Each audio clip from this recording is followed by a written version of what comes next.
우리가 열심히 살 때는 알 수 없지만 언젠가는 드러날 수밖에 없습니다. 예수님이 드러냅니다. 본문 7절 말씀이에요.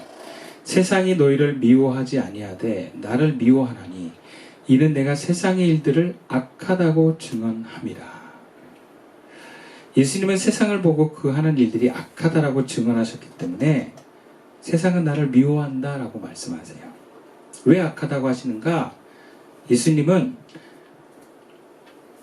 하나님의 영광이 아닌 자기 영광을 위해서 하는 것들에 대해서 그것을 하나님의 일인 것처럼 포장할 수 있기 때문이기도 하고요. 또 우리가 하나님의 영광을 드러내지 않고 자기 영광을 드러내기 때문에 악하다고 합니다. 그것을 예수님은 들춰내신다는 거예요. 언젠간 다 들통이 나요. 저도 이렇게 오랜 동안 목회를 해보면 처음엔 잘 구분이 안 가요. 얘가 하나님의 영광을 위해서 했는지 아니면 자기 영광을 위해서 구분이 잘 안 가요. 뭔가 교회 열심히 있고 헌신적인 사람들은 알까래요. 다 하나님의 영광을 위하는 것 같기도 하고 시간이 지나 보면 들통이 나요. 예. 이게 자기 영광을 드러내려고 했구나. 자기 만족과 자기 존재감을 위해서. 이것은 우리의 삶 속에도 이런 경우가 참 많습니다. 나도 모르게 나의 존재감과 나의 영광을 위해서 살고 있는 경우가 많은데 예수님이 그걸 드러내세요. 예, 막 싸움을 통해서 들춰내기도 하고 뭔가 내가 깊은 어둠 속으로 들어가도록 허락하셔서 들춰내기도 하고 그래서 예수님은 드러내시는 분이에요. 어둠을 드러내시는 분이에요. 세상은 이런 악을 드러내게 하는 예수님을 싫어합니다. 그것은 내 안에 그런 사람이 있다는 것입니다. 예수님이 내 속에서 어둠을 드러내게 하실 때 내 안에 나는 거부하고 저항하고 밀어내는 마음이 함께 존재합니다. 그래서 아닌 척합니다. 자기를 끝까지 포장합니다. 그 악이 드러나는 것을 피하고 떠나버립니다. 예수님이 내 안에 계시지만 그 예수님이 악을 드러내려고 하는 그 의지를 막고 숨기려고 하는 세상 사람이 우리 안에 있습니다. 예수 믿는 사람은 그 싸움에서 악을 드러내고 악을 인정하고 몰아내는 사람입니다. 그러나 예수 믿지 않는 사람은 악을 감추고 욕망을 포장해서 나의 영광을 위하는 사람입니다. 하나님의 영광을 위한다는 이름으로 자기 영광을 은밀히 드러내는 사람이기도 합니다. 예수 믿는 사람이 아니에요. 그래서 예수 믿는 사람에게는 이 두 가지가 함께 있습니다. 첫 번째는 하나님의 영광을 드러내려고 하는 열망이 있고요. 두 번째는 자기 영광이 있음이 드러났을 때 피하지 않고 인정하고 회개하는 사람입니다. 왜? 내가 예수를 믿는다는 건 예수님이 내 안에 계신 거고 그러면 예수님은 악을 드러내시거든요. 예수님과 함께 있는 사람은 죄를 피하지 않습니다. 인정하고 회개합니다. 그럼 우리가 우리 안에 죄가 있는 건 부끄러운 게 아니에요. 왜냐하면 누구나 죄가 있거든요. 죄를 안 지려고 하는 게 중요하지 있는 죄가 드러나는 건 부끄러운 게 아니에요. 그거는 회개하면 돼요. 인정하고 회개하면 됩니다. 그래서 예수 믿는 사람은 악을 드러낼 줄 아는 사람입니다. 그것도 남의 악이 아니라 사회 악이 아니라 내 안에 악이 있음을 용기를 갖고 인정하면서 그것을 드러내서 회개할 줄 아는 사람이에요. 그래서 예수 믿는 사람들이 건강하잖아요. 그러면 자기의 잘못한 걸 잘 얘기할 수 있는 사람이에요. 제가 사실은 이런 찌질한 모습이 있습니다. 막 얘기도 하고 제가 이런 악한 모습이 있습니다. 라고 얘기할 수 있는 사람. 오히려 그 죄 때문에 하나님의 영광을 드러내는 열정이 식어버리는 것을 경계하는 사람입니다. 그래서 예수 믿는 사람은 삶의 목적이 거룩함에 있습니다. 거룩함만이 하나님의 영광을 드러내는 열정이 가득한 삶을 만듭니다. 우리 마음이 시끄러워지고 죄로 가득하면 열정의 불이 점점 꺼져요. 그래서 그 열망이 타오르게 하기 위해서 우리가 중요한 것은 우리 안에 거룩함을 회복하는 것입니다. 본문 18절에 예수님은 그 거룩한 사람을 이렇게 묘사합니다. 스스로 말하는 자는 자기 영광만 구하되 보내신 이의 영광을 구하는 자는 참되니 그 속에 불의가 없느니라. 참되고 불의가 없답니다. 거룩한 사람의 모습이에요. 거룩한 사람, 참되고 불의한 사람은 예수님처럼 하나님의 영광을 구하는 마음으로 가득 차 있습니다. 그러나 예수 믿지 않는 사람의 삶의 목적은 자기 만족에 있습니다. 그래서 자기 영광이 좌절됐을 때 하나님의 영광을 구하는 열정도 없어집니다. 그렇기 때문에 우리는 내 안에 하나님의 영광을 구하는 열정이 없다는 것을 그럼 방치하면 안 돼요. 아, 내가 지금 열정이 없구나. 하나님의 영광을 드러내려고 하는 뭔가 이렇게 어떤 의지와 에너지가 없구나. 이거를 좀 되게 심각한 문제로 받아들이셔야 돼요. 아, 제가 요즘 에너지가 없어요. 이거를 그냥 당연한 수순처럼 얘기하는 게 아니라, 아, 제가 지금 주를 향한 그 에너지가 없어서 큰일이에요 라고 말할 정도로 우리가 이 문제를 크게 갖고 있어야 돼요. 우리는 내 안에 하나님의 영광을 위한 열정이 없으면 회복해야만 해야 될 내 마음입니다. 또 그래야만 하나님의 영광이 우리를 떠나지 않습니다. 그래서 열정이 없어졌을 때 알아차려야 돼요. 아, 내가 지금 이런 상황이 되었다고 내가 열정이 없다면 이건 문제다. 내 삶의 열정의 방향이 잘못되지 않았나 라고 깨달아야 돼요.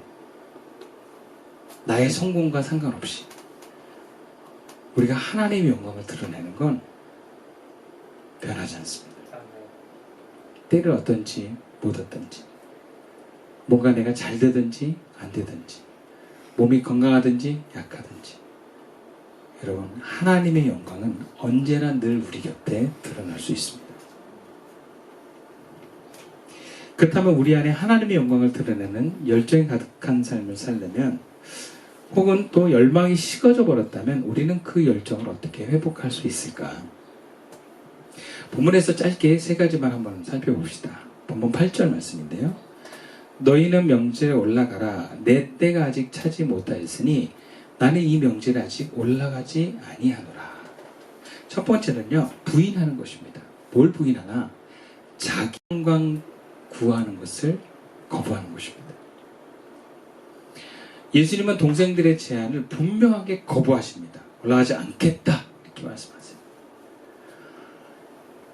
하나님의 영광을 구하는 열망은 일단 자기 영광을 구하는 마음을 끊어야만 합니다. 단호한 거절. 나는 오직 하나님의 영광만을 구하는 삶을 살겠다. 이런 결단과 확신을 가져야 돼요. 나의 영광도 구하고 하나님의 영광도 구하겠다. 이러면 안 된다는 거예요. 네. 그러면 언젠가는 반드시 하나님의 영광이 뒤로 밀리게 돼 있어요. 나의 영광을 구하겠다라는 것을 거부하는 겁니다. 뭐 하나님의 영광을 구하다가 나의 영광이 자연스럽게 올라올 수는 있겠지만 나의 영광 자체를 내가 추구하고 구하지 않겠다라는 자세가 필요합니다. 그래야만 하나님의 영광을 구하는 데 집중할 수 있습니다. 우리는 나의 영광이든 하나님의 영광이든 열정이 없을 때는 내가 어떤 길에서 영광을 구하는 길에 설 것인가를 바로 선택할 수 있어야 돼요. 우리가 힘이 없잖아요.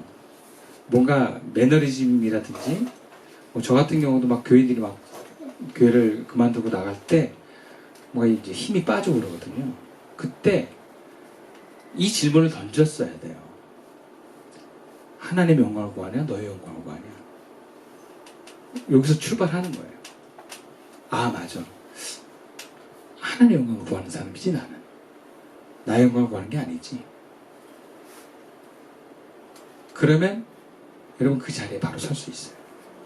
하나님의 영광을 구하겠다 하면 내가 뭔가 실패 상황이나 잘 안 되는 상황에서도 흔들리지 않고 자리 잡을 수 있습니다. 두 번째, 우리가 어떻게 하나님의 영광을 회복할 수 있을까? 9절 말씀입니다. 이 말씀을 하시고 갈릴리에 머물러 계시니라. 두 번째는 그냥 그 자리에 머무는 것입니다. 예수님은 동생들의 제안을 단호히 거부했습니다. 그리고 나서 애를 써서 억지로 갈릴리에서 열정을 태우지도 않으셨어요. 그냥 머무르셨어요. 새 번역에는 이렇게 번역합니다. 갈릴리에 그냥 머물러 계셨다. 그냥이란 단어를 써요. 그냥 있으셨어요. 이번에는 말씀을 가르치거나 기적을 행하시는 행보도 하지 않고 그냥 머물러 계셨대요. 여러분, 그냥 있어 본 적 있으세요? 그냥. 하나님의 영광을 회복하려고 하는 사람은 여러분, 그냥도 필요합니다. 주를 위한 일도 성령이 이끌지 않으면 그냥 머물 필요가 있어요. 근데 여기서 그냥은 힘없이 무기력하게 있는 그냥이 아니고 내 에고의 힘을 빼고 내가 애써서 사역하지 않는 거예요. 그냥 어떤 의미에서 그냥 주님이 나에게 말씀하시기를 기다리는 것이 그냥일 수 있습니다. 뭔가 내가 주의 영광을 위하겠다고 막 내 힘으로 막 애쓰는 게 아니라 그냥 가만히 있어 보는 거예요. 그래서 여기서 그냥은 단계가 필요한 것 같아요. 하나님의 영으로부터 주어지는 그 하나님의 에너지를 받을 수 있는 상태로 가는 것입니다. 그동안 어떻게 보면 우리는 내 에고를 만족시키는 에너지로 살았다면 이 그냥의 단계는 뭐냐면 하나님으로부터 오는 에너지를 받고 그 길로 나를 움직이는 거예요. 성령의 인도는 내가 힘이 빠져야 성령의 의도대로 움직입니다. 그런 의미에서 우리는 그냥 있을 필요가 있어요. 기도도 통성기도도 중요하지만 침묵기도도 굉장히 중요해요. 말씀을 묵상하면서 들어보는 거예요. 주님, 나에게 뭐라고 말씀하시는 겁니까? 그래서 그 들려지는 말씀에 내가 누려보는 거예요. 말씀을. 그러면서 그 말씀의 인도를 따라 내가 움직이기 시작하면 여러분, 그 하나님의 인도를 느끼는 방향으로 살게 됩니다. 세 번째로 하나님의 영광을 드러내는 열정을 회복하는 삶은 10절과 11절 말씀인데요. 그 형제들이 명절에 올라간 후에 자기도 올라가시되 나타내지 않고 은밀히 가시니라. 명절 중에 유대인들이 예수를 찾으면서 그가 어디 있느냐 하고 그래요. 세 번째는요. 감동이 오면 바로 움직이는 거예요. 바로. 예수님은 편안하게 안전하게 갈릴리에만 계시지 않으셨습니다. 어쩌면 유다에서 자신을 죽이려는 세력이 있다는 것을 아셨을 때 예수님이 갈릴리에 좀 더 오래 있었을 수도 있어요. 좀 저쪽에서 나를 죽이려고 하는 사람들이 아직은 득세하니까 좀 몇 년 있다 가야 되겠다. 갈릴리에서 버티셔도 됩니다. 아니 3개월만 있어도 누가 뭐라고 하지 않습니다. 근데 동생들이 올라가고 명절이 끝나기도 전에 올라갑니다. 감동이 오면 바로 움직이는 거예요. 바로. 올라가지 않겠다고 말한 게 며칠 안 됐는데 바로 움직이시는 거예요. 우리는 하나님의 인도를 가는데 너무 생각이 많아요. 어떻게 이렇게 다 준비하고 마음의 준비하고 생각과 감동을 따라서 뭔가 계산하고 이렇게 할 수 있는 게 아니고 그냥 주님이 가라 하면 갈 준비를 하는 거죠. 근데 그런 것 같아요. 우리 안에 어떤 하나님의 감동이 왔을 때 그 처음에 딱 왔을 때 바로 순종해야 되는 것 같아요. 근데 그거를 2번 생각하고 3번 생각하면요 못합니다. 열정이라는 게 그런 게 아닌가 싶어요. 뭔가 우리가 바로 반응할 수 있다는 거. 열정 있는 사람은요 계산하지 않습니다. 좋아서 하는 거라 열정 있는 사람은 바로바로 즉각적으로 반응합니다. 여러분 안에 우리가 성령의 감동이 있을 때 여러분 바로바로 반응해보세요. 그러면 하나님의 감동이 우리 안에 뜨겁게 타오릅니다. 뜨겁게. 저도 이 예배 와서 처음에 막 몸이 막 계단 올라오는 것도 좀 쉽지 않아가지고 누워있고 그랬는데 하나님 어떤 힘을 주시더라고요. 언제든 바로 성령의 감동이 오면 물론 분별도 필요하겠지만 이것저것 따지지 않고 바로 움직여 봅시다. 그러면 힘이 납니다. 에너지가 넘칩니다. 열정이 가득하게 됩니다. 우리에게 중요한 건 바로 하나님의 영광을 드러내겠다는 열망이 가득한 거라고 믿습니다. 말씀 마칠게요. 우리 안에 정말 하나님의 영광을 나타내겠다는 열정이 가득하십니까? 아니면 저 요즘 너무 힘들어요. 삶이 무기력해요.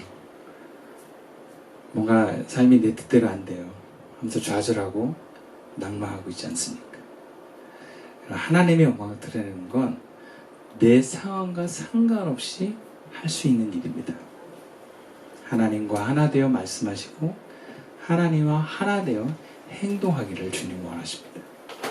이것을 이루기 위해서 우리에게 필요한 건 열정입니다. 하나님의 영광을 드리겠다는 열정으로 가득할 수 있는 저와 여러분 되기를 주님의 이름으로 축원드리겠습니다. 기도드리겠습니다.